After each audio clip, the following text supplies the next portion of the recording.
కల్పిస్తున్నటువంటి vice chancellor కంచెలతో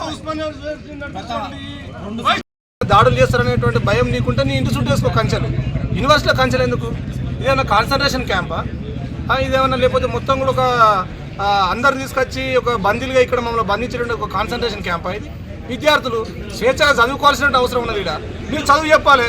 మీరు చదువు చెప్పకుండా మీరు దొంగలోతిగా లోపల దాచుకొని ఈ కంచెలేసుకొని బతికే బతుకులు ఒక బతుకులేనా? వీళ్ళు ప్రొఫెసర్లా లేకపోతే వీళ్ళు ఎవరా సార్? మీరు ఒక ప్రొఫెసర్లా లేకపోతే మీరు దొంగలా? మీరు లేకపోతే ఒక దోపిడిదారులా? మీరు దొర బానిసలా? ఈ పాలన ఏంది? ఈ కంచెలు వేసుకున్న పాలన ఏంది?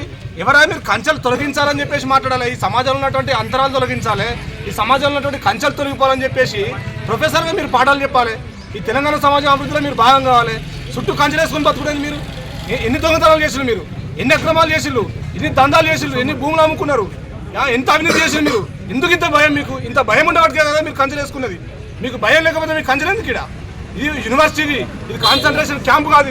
ఇది దురపాలన కాదు. ఇది విద్యార్థులు చైతన్యవంతమైన విద్యార్థులు తెలంగాణ సమాజం నుంచి కూడా నలుమూల నుంచి ఇక్కడికి వచ్చిన వాళ్ళు ఉన్నారు. వాళ్ళందరూ కూడా చదువుకొని గొప్ప గొప్ప స్థాయిలో పోవాల్సిన అవసరం ఉన్నది. ఈ యూనివర్సిటీ కరోనా వారసత్వ చరిత్ర సార్ మీరు తిరిగి చూడండి.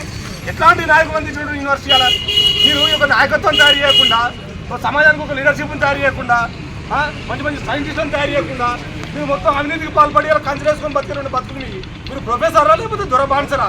ఈ బాన్సత్వానికి ప్రజలు చరమగీతం పాడిలు. అదేవిధంగా ఈ తెలంగాణలో ఉన్నటువంటి అన్ని యూనివర్సిటీలలో ఉన్నటువంటి ఈ దొర పాలనను కూడా, ఈ దొరగడులను కూడా మొత్తం కూడా బద్దలు కొట్టి ఈ కంచెల బీసీలను ఈ కంచెలతోటి ఈ అలా ఎవరైతే పరిపాలన కొనసాగిస్తున్నారో వీళ్ళందరినీ కూడా తరిమి కొట్టేదాకా కూడా ఉస్మానియా యూనివర్సిటీ విద్యార్థులు మొత్తం కూడా ఏకమై ఇక్కడ ఈ ఉద్యమాలు కొనసాగిస్తుంది.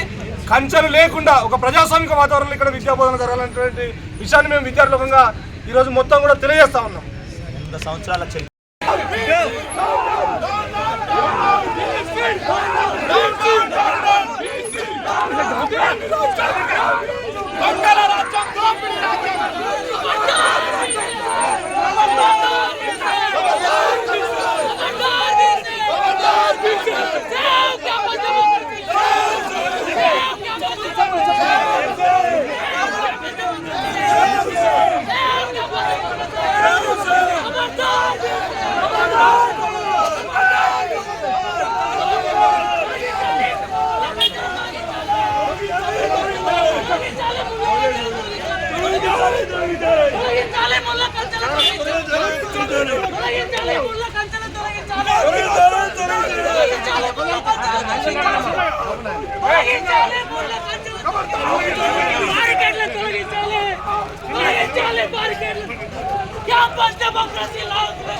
రమేష్